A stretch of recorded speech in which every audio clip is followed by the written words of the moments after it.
कि कांग्रेस शासित छत्तीसगढ़ के अंदर ईडी ने 2000 करोड़ के लिकर स्कैम का भंडाफोड़ किया है। खबर के हिसाब से कांग्रेस के ही मेयर हैं रायपुर के एजाज देभर, उनके भाई हैं अनवर देभर, जिनको अभी अभी 7 बार सम्मन देने के बाद जब वो ईडी के सामने पेश नहीं हुए, गायब थे, कई बार छापा मारा और वो होटल से इधर उधर से निकल गए। अंततः उनको ईडी ने पकड़ा है और उनको कस्टडी के अंदर कोर्ट ने 4 दिन के लिए भेजा है। और जो खबर है उसके हिसाब से बहुत बड़े सवाल खड़े होते हैं। मैं आपकी जानकारी के लिए बताऊं कि जो छत्तीसगढ़ है, इसमें जो पूरा का पूरा लिकर का बिजनेस है, ये प्राइवेट नहीं है, पूरा का पूरा जो है सरकारी है।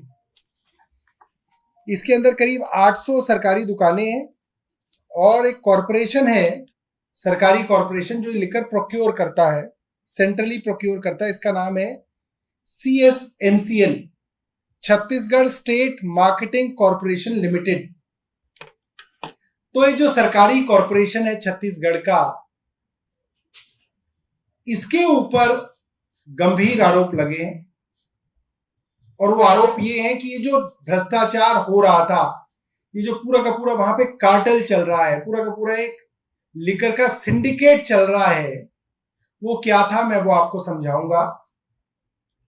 पहले तो एक्साइज डिपार्टमेंट के अंदर इस तरीके के अफसरों को लगाया गया जिनको दबाना और दबा के कुछ काम कराना आसान होता है। इस खबर के अंदर लिखा हुआ है, अफसरों के नाम लिखे हुए हैं। क्या कोई मेयर का भाई एक्साइज कमिश्नर बदलवा सकता है? एक्साइज कमिश्नर तो मुख्यमंत्री ही फुल स्टेट के अंदर बदल सकते हैं, क्योंकि फुल स्टेट है। कौन कमिश्नर बनेगा, कौन PWD सेक्रेटरी बनेगा, ये तो मुख्यमंत्री तय करते हैं, ये बड़ी बड़ी पोस्टिंग। एक ऐसे अफसर को एक्साइज कमिश्नर लगाया गया और फिर उनकी देखरेख के अंदर एक ऐसा सिंडिकेट चलाया गया जिसके अंदर प्राइवेट डिस्टिलरी वाले शामिल थे, FL10 लाइसेंस होल्डर्स शामिल थे, एक्साइज डिपार्टमेंट के सीनियर अफसर, डिस्ट्रिक्ट लेवल के एक्साइज के अफसर, बॉटल बनाने वाले, होलोग्राम बनाने वाले, सब लोगों का एक बड़ा नेक्सस शामिल था। अब वो किस तरीके से गड़बड़ी होती थी उसको मैं आपको समझाता हूं। लिकर का पूरा ट्रेड इस चीज के ऊपर आधारित होता है कि जितनी लिकर बिकेगी उसके ऊपर सरकार को एक मोटी एक्साइज मिलेगी।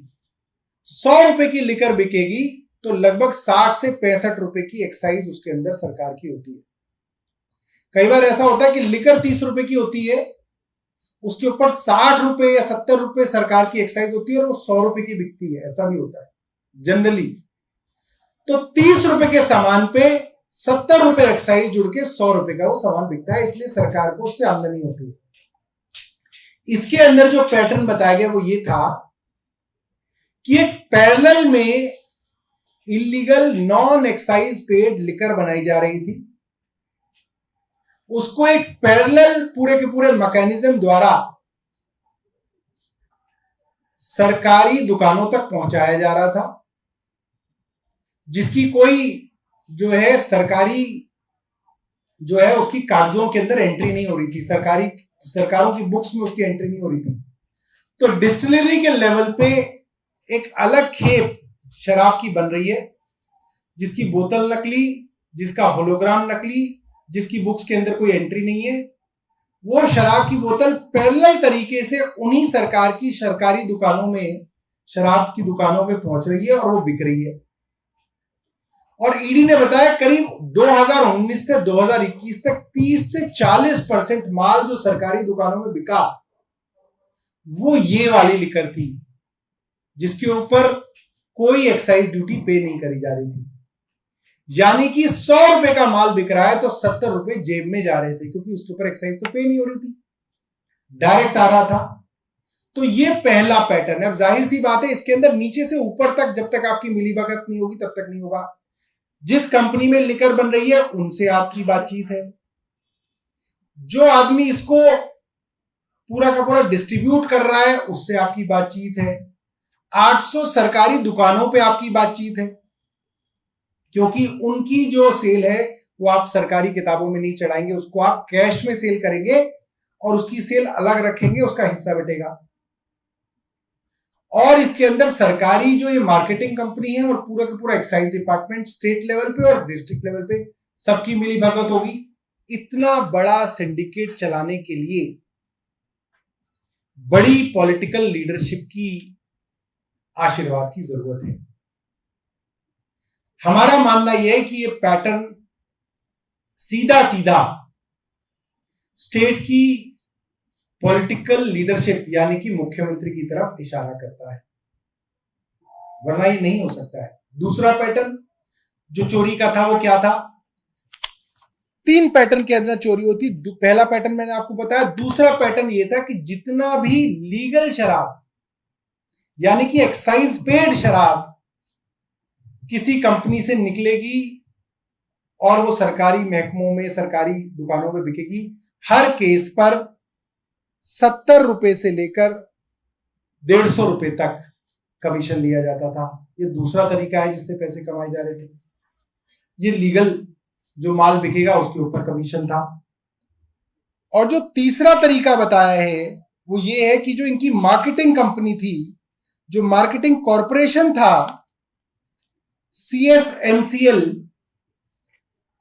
वो जिस कंपनी की शराब बिकेगी राज्य में और उस पूरे राज्य में जितनी शराब बिकनी है उसका जितना परसेंटेज शेयर आप एक कंपनी को दे रहे हो कि भाई तुम्हारा 20% माल बेचेंगे, तुम्हारा 20% बेचेंगे, तुम्हारा 10% बेचेंगे, अलग अलग ब्रांड के हिसाब से हर ब्रांड वाले से उसका कमीशन लेके उसको मार्केट का शेयर दिया जा रहा था। जो कमीशन नहीं देगा उसका माल नहीं बिकेगा। ये अक्सर सरकारी जो वाइन शॉप्स होती हैं उनकी परेशानी होती है कि उन्हीं कंपनीज का सामान बेचा जाता है जो कैश के अंदर कमीशन देने के लिए तैयार हो। तो इन 3 पैटर्न्स पे ये काम चल रहा था। कांग्रेस के मेयर के भाई इसके सरगना है। हमारा सवाल ये है और हमारी मांग ये है कि इसके अंदर छत्तीसगढ़ के मुख्यमंत्री को भी गिरफ्तार करके पूछताछ की जानी चाहिए।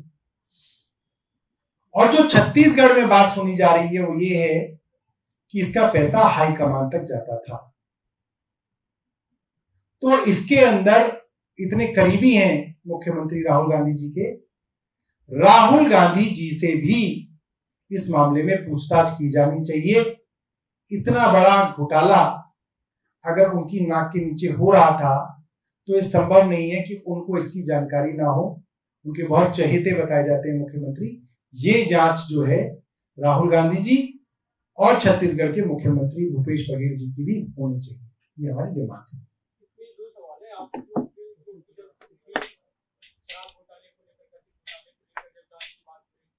कांग्रेस पार्टी इस पे सवाल उठा रहे तो आप लोग इस पर सवाल करते थे, तो विपक्षी एक तरह की बात होती थी उसमें इधर आ डाला। आप अब सीधे तौर पे एक तरह से राहुल गांधी तक की जांच की बात कर रहे हैं।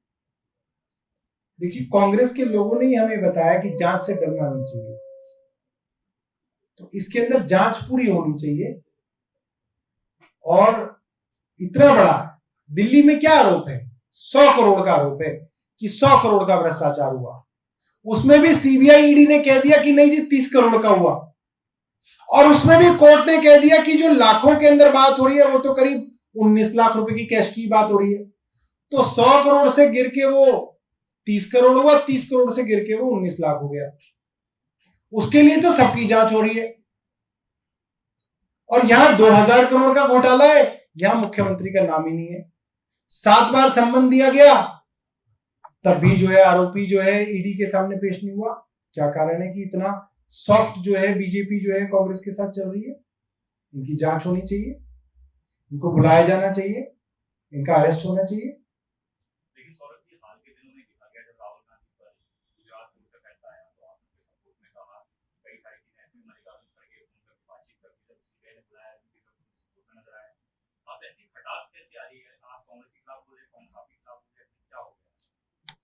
देखिए, राहुल गांधी जी के ऊपर एक डिफेमेशन का मामला था, उसमें हमें लगा इन प्रिंसिपल गलत है, उनको डिस्क्वालीफाई करना इन प्रिंसिपल गलत है। मगर यहां मामला भ्रष्टाचार का है और बड़ा ओपनली बताया गया है किस तरीके से 2000 करोड़ रुपए का एक्साइज जो है वो गबन किया गया। वो आदमी भाग रहा है, 7 बार सम्मन दे दिए गए, कांग्रेस के मेयर का सगा भाई है, तो उसके ऊपर जांच भी होनी चाहिए और मुख्यमंत्री जी की भी जांच होनी चाहिए। जिस जांच एजेंसी पर आप सवाल खड़े करते हैं, वही जब दूसरी पार्टी की जांच करती है तो आप कहते हैं कि देखिए, प्रथम दृष्टया हमें ऐसा लग रहा है कि इसके अंदर बड़ा खेल हुआ है और इसकी जांच तो होनी चाहिए।